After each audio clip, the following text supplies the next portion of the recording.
here's the process. This is the general process that you're going to go through with the lender. First step is going to be a pre-negotiation agreement. Back in the 90s and early 2000s, we were not doing this with lenders on the acquisition side, on the borrower side when we were modifying loans.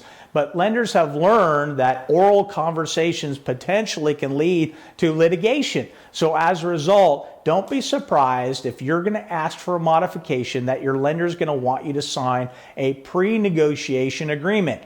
And that's going to say that you're releasing the lender presently of any claims that you might have against the lender. Obviously, you need to consult with your attorney prior to entering into any release. But in the event that you don't have a claim, an active claim, or the likelihood of a claim against your lender, you should sign these things because the lender, it's a precursor to actually negotiating with the lender.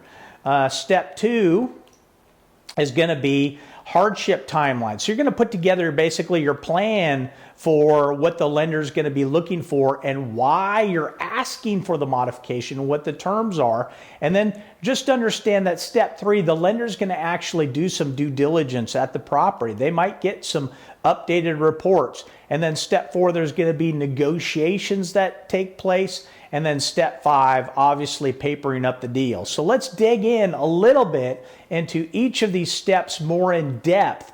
And as always, if you would like more information or you'd like to see our slide deck, you can always contact our office and we'll be happy to provide that information to you. So what could you expect in step 1 of a pre-negotiation letter, right? We're modifying the loan, we're asking the lender to do this, and the lender gives you an agreement and they say, please sign this before we even talk to you about why we might be able to modify your loan. Well, they're going to be asking for confidentiality. They're going to be saying, we're not waiving our rights in connection with the loan documents.